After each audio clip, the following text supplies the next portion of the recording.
बिहार और झारखंड के बीच पिछले 53 सालों से चला आ रहा सोन नदी जल विवाद अब इतिहास बनने जा रहा है। 14 जनवरी 2026 को बिहार कैबिनेट ने इस ऐतिहासिक समझौते को मंजूरी दे दी है, जिससे न केवल दोनों राज्यों के बीच रिश्तों में मिठास आएगी, बल्कि लाखों किसानों के खेतों तक पानी पहुंचाने का रास्ता भी साफ हो गया।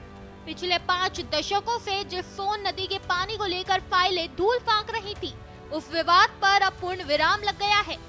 उत्तर प्रदेश, बिहार और झारखंड के त्रिकोणीय संघर्ष के बाद अब तय हो गया है कि किसके हिस्से में कितनी सोन की बूंदें आएगी। सोन नदी जो मध्य प्रदेश के अमरकंटक से निकलती है, वह बिहार और झारखंड के लिए जीवनदायिनी है। इस विवाद की कहानी साल 1973 के वाणा सागर समझौते से शुरू हुई। तब बिहार और झारखंड एक था। उस वक्त विवाद उत्तर प्रदेश और एकीकृत बिहार के बीच था। वहीं जब 26 साल पहले 2000 में बिहार का विभाजन हुआ और झारखंड बना, इसके बाद से झारखंड ने सोन नदी के पानी में अपनी हिस्सेदारी की बात कही।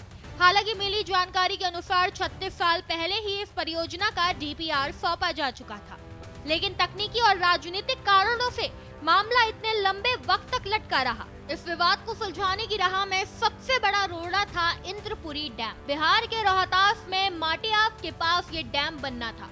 इसकी डीपीआर 1990 में ही बन गई थी, लेकिन उत्तर प्रदेश को इस जल स्तर 173 मीटर पर सख्त आपत्ति थी। उत्तर प्रदेश को डर था कि इससे उनके ओबरा हाइड्रो इलेक्ट्रिक प्लांट पर असर पड़ेगा। दशकों तक बैठकों का दौर चला और अंततः तकनीकी सहमति बनी। जलाशय के स्तर को घटाकर 170 मीटर के आसपास कर दिया गया। तब जाकर उत्तर प्रदेश ने अपनी सहमति दी। 2025 में जब रांची में पूर्वी क्षेत्रीय परिषद की बैठक हुई, तब गृह मंत्री अमित शाह की मौजूदगी में बिहार ने मजबूती से इस मुद्दे को उठाया। केंद्र सरकार के दखल और झारखंड सरकार की सकारात्मक रुख ने 5 दशक पुराने इस विवाद को सुलझा दिया। झारखंड ने बिहार द्वारा प्रस्तावित बंटवारे के फार्मूले को स्वीकार कर लिया। इसके अनुसार सोन नदी का 7.75 मिलियन एकड़ फीट पानी बटेगा। इसमें से बिहार को 5 मिलियन एकड़ फीट पानी मिलेगा, जबकि 2.75 मिलियन एकड़ फीट पानी झारखंड को मिलेगा।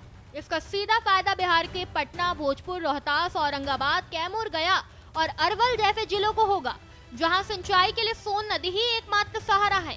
वहीं झारखंड के सूखाग्रस्त पलामू और गढ़वा जिलों के किसानों के लिए ये समझौता किसी वरदान से कम नहीं है। 53 साल के लंबे इंतजार के बाद सोन नदी का पानी अब सीमाओं के बंधन को तोड़कर खेतों की प्यास बुझाएगा।